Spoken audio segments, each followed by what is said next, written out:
পাকিস্তান ভারতের মধ্যে যুদ্ধ শুরু হয়ে গিয়েছে। যুদ্ধের ঢামাডোল ইতিমধ্যেই প্রকাশ করতে শুরু করেছে এক দেশ আরেক দেশের প্রতি। পাকিস্তানের পক্ষ থেকে ইতিমধ্যেই ভারতের 5টি যুদ্ধ বিমানকে বিধ্বস্ত করে দেওয়া হয়েছে, মাটির সাথে গুঁড়িয়ে দেওয়া হয়েছে। এখন পর্যন্ত সংবাদ এসেছে যে ভারতের পক্ষ থেকে সাদা পতাকা উত্তোলন করে পাকিস্তানের কাছে ক্ষমা প্রার্থনা ভিক্ষা করে তারপরে তারা সেই যুদ্ধের ময়দান থেকে ছুটকে পড়তে চায়। আমরা বাংলাদেশের জনগণ কখনোই যুদ্ধে বিশ্বাস করি না। যুদ্ধ পৃথিবীর কোথাও থাকুক সেটা আমরা চাই না। আমরা চাই পৃথিবীর মানুষ শান্তিতে থাকুক, পৃথিবীর সমস্ত জনপদ শান্তিতে থাকুক, এবং যে ধর্মের হোক না কেন, যে গোত্রের হোক না কেন, যে আদর্শের হোক না কেন, প্রত্যেকটি নারী, শিশু, পুরুষ মানুষের অধিকার রয়েছে জীবনকে আনন্দ উপভোগ করার। কিন্তু এই যুদ্ধ কখনোই আমাদেরকে সমাধান দিতে পারে না, যুদ্ধ কখনোই আমাদেরকে শান্তি দিতে পারে না। কিন্তু যুদ্ধ তো লেগেই গিয়েছে এখন ভারত এবং পাকিস্তানের মধ্যে। এই যুদ্ধের জন্য আসলে দায়ী কারা সেটা আপনাকে জানতে হবে, বুঝতে হবে। আপনারা জানেন গত কয়েকদিন আগে কাশ্মীরের একটি বিশেষ অঞ্চলে 26 জন ভারতীয় নাগরিককে কোনো একটি গোষ্ঠী তাদেরকে যে কোনো মূল্যে সেখানে হত্যা করেছিল। তার উপর ভিত্তি করে ভারতের পক্ষ থেকে সিদ্ধান্ত নেওয়া হয়েছে যে তারা এখন পাকিস্তানকে শাস্তি দিবে, অথচ তাদের কাছে কোনো তথ্য নেই, কোনো গবেষণা নেই যে আদতে এটা পাকিস্তান করেছে না ভারত করেছে না কোনো গোষ্ঠী করেছে। বরং মানুষের কাছে তথ্য এরকম আছে যে ভারত এবং পাকিস্তানের মধ্যে অশান্তি সৃষ্টির জন্য পায়ে পাড়া দিয়ে যুদ্ধ বাঁধানোর জন্যই ভারত এই অপকর্মটি করেছে, করে তারপরে সেটাকে চাপিয়ে দিতে চাচ্ছে মুসলমানদের উপরে কিংবা পাকিস্তানিদের উপরে। প্রিয় বন্ধুরা আমার, আপনারা জানেন ইতিমধ্যেই পাকিস্তানের পক্ষ থেকেও ভারতের উপরে যে যুদ্ধের আক্রমণ সেটা শুরু হয়েছে। ভারত সবার আগে তাদের পক্ষ থেকে শুরু করেছে এবং কিছু বেসামরিক মানুষ যারা সাধারণ নাগরিক, শিশুসহ সেখানে পাকিস্তানের কিছু নাগরিক ইতিমধ্যেই শহীদ হয়েছে। অন্যদিকে ভারতে ইতিমধ্যেই পাকিস্তানের পক্ষ থেকে যে আক্রমণ হয়েছে সে আক্রমণে পাকিস্তানের 6 জনের অধিক নাগরিক, আমার কাছে তথ্য জানা মতে, তারা মৃত্যুবরণ করেছে এবং সেখানে তাদের 5টি যুদ্ধ বিমানকে বিধ্বস্ত করা হয়েছে। পাশাপাশি তাদের একটি ঘাঁটিতে আক্রমণ করা হয়েছে এবং তারা সাদা পতাকা উত্তোলন করে পাকিস্তানের কাছে নাকি ক্ষমা ভিক্ষা পর্যন্ত চেয়েছে। ইতিমধ্যেই পাকিস্তান বলছে যে আমরা পারমাণবিক অস্ত্র ব্যবহার করতে হয় এমন দিকে যাইতে চাই না, কিন্তু যদি কেউ এই ধরনের কার্যক্রম করে তাহলে আমরা পারমাণবিক অস্ত্র তুলতে ভুলব না, আমরা কিন্তু আমাদের কাছে আছে। আপনারা জানেন বিশ্বের পারমাণবিক শক্তিধর রাষ্ট্রের মধ্যে পাকিস্তানও অন্যতম একটি রাষ্ট্র এবং ভারতের চাইতে পাকিস্তানে পারমাণবিক অস্ত্রের মজুদ সবচাইতে শক্তিশালী এবং বেশি। পাকিস্তানে অনেকগুলো কারণে তারা শক্তিশালী রাষ্ট্রে রূপান্তরিত হবে। যেমন ভারতের সাথে আমেরিকার সম্পর্ক ভালো, কিন্তু সেই ভালোটা এমন নয় যে পাকিস্তানকে ধ্বংস করে দিয়ে ভারতকে পছন্দ করবে, বরং তারা পাকিস্তানের প্রতি সমর্থন জানিয়ে গিয়েছেন বিগত দিনে। এটা হিস্ট্রিক্যাল, তাদের সাথে একটা সম্পর্ক রয়েছে। অন্যদিকে বিভিন্ন জায়গা থেকে চীন বলেন, এরপরে আমাদের এই পার্শ্ববর্তী যে সকল রাষ্ট্রগুলো রয়েছেন, কোনো জায়গা থেকেই ভারত কোনো ভালো অবস্থানে নেই এবং তাদের 7 সিস্টার যে রয়েছে সেই 7 সিস্টার রয়েছে চরম ঝুঁকির মধ্যে। ভারত যদি আজকের যুদ্ধের দিকে নিজের পাও আগিয়ে দেয় তাহলে সবচেয়ে এখন পর্যন্ত ধারণা ভারতের ক্ষতি বেশি হবে পাকিস্তানের তুলনায়। আমরা কখনোই পাকিস্তানের ভালো হোক, ভারতের ক্ষতি হোক, ভারতের ভালো হোক, পাকিস্তানের ক্ষতি হোক, এটা আমরা চাই না। আমরা চাই যার যার রাষ্ট্র তার অধিকার নিয়ে স্বাধীনভাবে বেঁচে থাকুক। কিন্তু ভারত কি এই মোরল রাষ্ট্রগিরি দেখাতে গিয়ে তারা এই কথাটি কখনোই কি স্মরণে রাখে যে যার যার অধিকার সে ভোগ করুক? না, তারা রাখে না।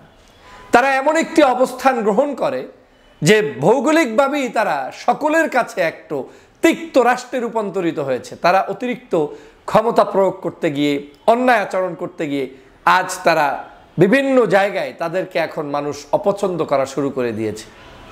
সে কারণে বাংলাদেশের জনগণ সিদ্ধান্ত নিয়েছে। আমি ইতিমধ্যে ফেসবুকে, ইউটিউবে বিভিন্ন জায়গায় যে সকল মানুষের মতামত পেলাম তাতে 96 থেকে 97-8% পিপল পর্যন্ত পাকিস্তানকে সমর্থন করে, তবে কেউ যুদ্ধকে সমর্থন করে না। যদি যুদ্ধই হয় তাহলে পাকিস্তানের পক্ষে থাকবে, আর যুদ্ধের পক্ষে আমরা কেউ নাই, এটাই হচ্ছে বাস্তব সত্য কথা। তাহলে এই পর্যায়টা আজকে 53 বছর স্বাধীনতার পরে কেন দাঁড়ালো? কারণ ভারত আমাদেরকে যে স্বাধীনতার নামে যে শোষণ নীতি করেছে, যে জুলুম অত্যাচার করেছে, জনগণ এবং বর্তমান প্রজন্ম বুঝতে সক্ষম হয়েছে যে বাংলাদেশের প্রকৃত শত্রু কিন্তু এই পাকিস্তানের তুলনায় ভারত। এবং পাকিস্তান যা করেছে অত্যাচার, জুলুম, নির্যাতন, তার শাস্তি তারা ভোগ করেছে। এখন আমাদের শত্রু পাকিস্তান নয়, আমাদের শত্রু পার্শ্ববর্তী দেশ ভারত। এবং সে কারণেই এখন ভারতের পক্ষে কোনো জনসমর্থন নেই। আমি চ্যালেঞ্জ ছুড়ে দিয়ে বললাম, বাংলাদেশের বাহিরেও আপনি আশেপাশের রাষ্ট্রগুলোর পত্রপত্রিকা পড়ুন, যুব সমাজের মেসেজ দেখুন, ওদের নিজেদের স্ট্যাটাস দেখুন, প্রমাণ করতে পারবেন না যে শতকরা 50%-এর অধিক মানুষ আপনার ভারতের পক্ষে অবস্থান নিবে, পাবেন না। এরা অবশ্যই 50-এর নিচে, মানে 2%, 5%, 3%, 10%। বাংলাদেশের ক্ষেত্রে তো একেবারেই আমি বললাম 99%ও হতে পারে পাকিস্তানের পক্ষে। এর কারণটা হচ্ছে ভারতের জুলুম, অত্যাচার, নির্যাতন। ভারতকে মনে রাখতে হবে, আপনারা নিজের পায়ে নিজে কুড়াল দিয়েছেন। আপনার শান্ত রাষ্ট্রটাকে অশান্ত বানানোর জন্য আপনারা নরেন্দ্র মোদীর চালে পাড়া দিয়েছেন। আপনারা মুসলমানদের উপরে নিধন করতে গিয়ে, নির্যাতন করতে গিয়ে এখন নিজেদের সার্বভৌমত্বকে ধ্বংস করবেন। বাংলাদেশের জনগণকে বলবো, আমাদেরকে প্রস্তুত থাকতে হবে। আমাদের বাংলাদেশকে, এই দেশের স্বাধীনতা, সার্বভৌমত্বকে রক্ষা করতে, সার্বভৌমত্বের জন্য সবাইকে ঐক্যবদ্ধ থাকতে হবে। দল আপনার ভিন্ন হতে পারে, বিএনপি করেন, জামাত করেন, চরমনাই করেন, হেফাজত করেন, অন্য অন্য ছোট বড় রাজনৈতিক দল করেন, আপত্তি নেই। দেশ আমাদের সবার। এ দেশকে সবার আগে মাতৃভূমির টানে ঐক্যবদ্ধ থাকতে হবে। এ দেশের পাশের রাষ্ট্রগুলোতে যুদ্ধ লাগলে আমাদের জন্যও কিন্তু কখনোই এটা কল্যাণকর নয়।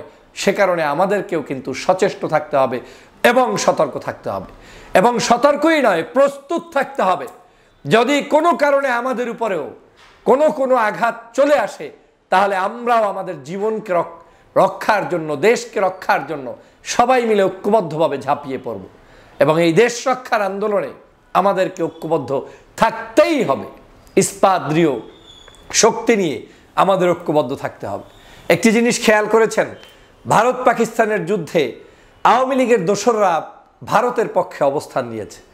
ইতিমধ্যেই বাংলাদেশের কাছে যে সকল তথ্য এসেছে, পত্রপত্রিকা যে সকল তথ্য প্রকাশ করছে, সেই তথ্যগুলোকে ইনিয়ে বিনিয়ে আপনার আওয়ামী লীগের লোকেরা ভারতে বসে বসে পোস্ট করার চেষ্টা করছে, দাদাবাবুদেরকে সন্তুষ্ট রাখার চেষ্টা করছে।